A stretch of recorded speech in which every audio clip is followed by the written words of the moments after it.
Me conta, tu já perdeu cliente porque ficou com vergonha de mandar mensagem de novo e parecer chata? Oi, gurias, eu sou a Lu, mentora de assistências virtuais, e hoje eu quero falar com você sobre o follow-up. Porque você pode estar fazendo calls, enviando propostas, conversando com clientes e perdendo eles porque não está acompanhando da maneira correta. Primeiro ponto que eu quero explicar para vocês é o que é o follow-up. Eu sei que a gente entra aqui no mundo virtual e o pessoal só fala inglês, né? No início eu lembro que isso foi um desafio. As pessoas me falavam uma palavra nova, eu já tinha que ir lá dar uma pesquisadinha para ver o que era essa palavra em inglês, mas vamos lá. Follow-up é basicamente acompanhar esse lead, tá? Então, aquela pessoa que está conversando, enviando proposta, conduzindo ali a conversa de venda, ela parou de te responder. No outro dia, ou às vezes até no mesmo dia, dependendo do contexto, a gente vai fazer um follow-up, que é chamar essa pessoa novamente, de volta. Acompanhar esse lead, não deixar ele solto. Esse é o contexto do follow-up. E eu vejo que o principal erro das AVs iniciantes é não fazer esse acompanhamento. Então, conversar com o cliente, mandar proposta e sumir, deixar que o cliente volte sozinho, medo de incomodar, medo de ser chata, quando na verdade tu não tá olhando o contexto da forma correta. Fazer o follow-up é estratégico e importante em uma rotina comercial e tu não pode desmerecer isso. Se tu não fizer, a coleguinha do lado que também está prospectando esse cliente vai fazer e vai ganhar ele. Então, pense nisso. Se o cliente ele disse que ele tem interesse em conhecer mais sobre os teus serviços ou ele vem pedindo mais informações, tu tá liberada para fazer follow-up. Porque esse cliente, até que ele te diga, fulaninha, não tenho mais interesse, já fechei com outro, hoje não vai funcionar para mim, tu não sabe o que realmente está acontecendo lá do outro lado. Muitas vezes a pessoa recebe essa proposta e acaba, pronto, agora que eu recebi a proposta, eu vou pensar com calma, eu vou analisar e daí eu retorno. E nisso fica. Então, tu vai lá e vai trazer e querer saber um retorno do que aconteceu, do que houve, como a gente pode facilitar. É importante fazer retorno. Quantas vendas eu já fiz no follow-up? E daí aqui a gente tem um ponto. Mas, Lu, como que eu faço? Quando eu mando, qual é o time correto para eu estar fazendo esses follow-ups? Como que eu faço por aqui, tá, gurias? Normalmente, se eu estou conversando com o cliente hoje e ele para de me responder, amanhã eu já vou fazer o primeiro follow-up, tá? Então, normalmente ali na parte da manhã ou às vezes no início da tarde, eu já mando mensagem. Eu organizo esses clientes por etiquetas para ser mais fácil na rotina comercial. Vou lá e filtro e mando a mensagem para ele para entender, né? Chamar ele de volta, entender o que está acontecendo. Então, eu faço normalmente 6 follow-ups com os meus clientes, com os meus potenciais clientes, os leads. E os 3 primeiros eu costumo fazer seguido, não em final de semana e não em feriado, né? Então, por exemplo, ele parou de responder na terça, quarta eu faço o primeiro, quinta eu faço o segundo, sexta eu faço o terceiro. E depois eu pulo um follow-up. Então, eu acabo fazendo, por exemplo, na terça e depois na quinta, né? E o último eu sempre faço de finalização. Então vamos lá para os exemplos práticos.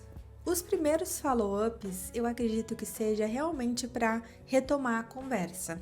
A partir do terceiro, quarto, a gente já tem que pensar no follow-up mais estratégico para tentar antecipar e dar abertura para o cliente falar. Porque o que eu vejo que acontece muito, tá? Como hoje existe um comercial muito forte em alguns vendedores, em algumas áreas, acaba que os clientes eles nos deixam de responder para não ter que ficar naquela linha de combate, sabe? De não é o momento, da pessoa insiste, não é o momento, da pessoa insiste.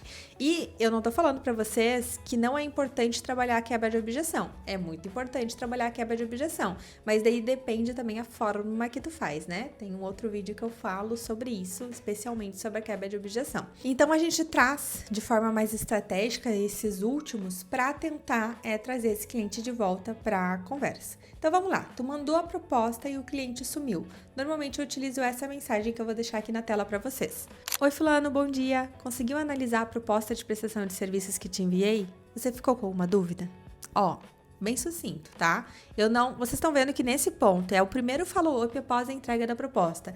Eu não tô dizendo assim para ele: oi fulano, bom dia, vamos fechar? Oi fulano, bom dia, tô aguardando teu retorno. Vocês estão vendo a diferença De oi, fulano, bom dia, vamos fechar. Oi, fulano, bom dia, tô aguardando teu retorno. Pra oi, fulano, bom dia, conseguiu analisar a proposta? Você ficou com alguma dúvida?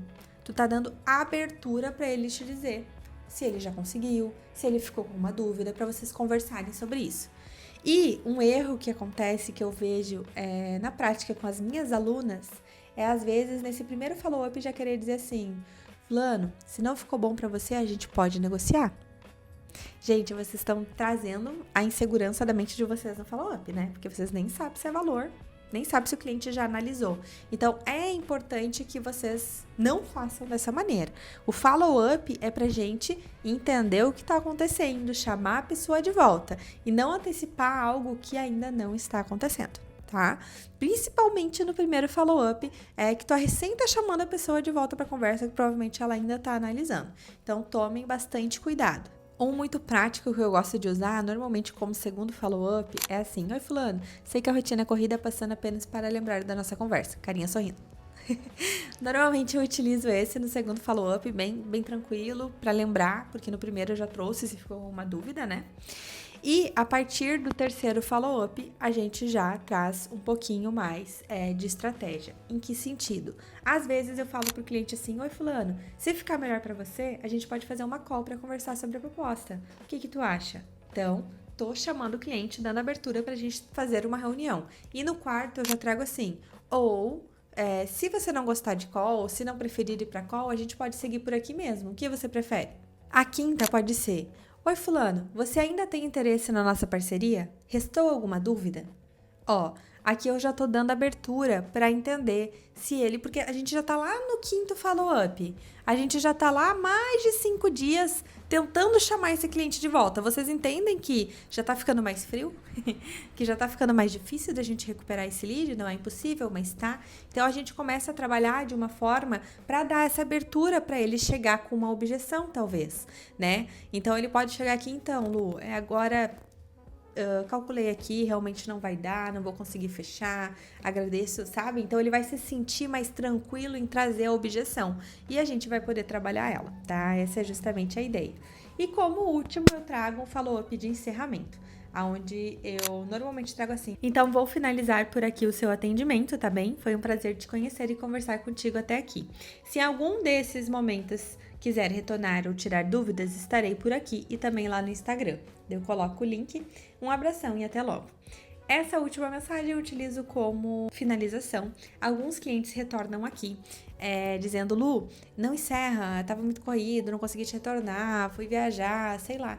Enfim, a rotina corrida deles, né? Então, eu gostei, mas quero fechar mais pra frente. Enfim, eles voltam, começam a seguir. É bem interessante. Então, eu gosto de utilizar isso aqui de forma estratégica. E, sinceramente, gurias, às vezes o problema não é falta de cliente, é falta de processo comercial bem aplicado dentro da empresa de vocês. E isso é algo que eu ajudo muito as minhas mentorandas, porque quando tu aprende a aplicar um bom processo comercial, tu aprende a vender de verdade e fazer um bom acompanhamento.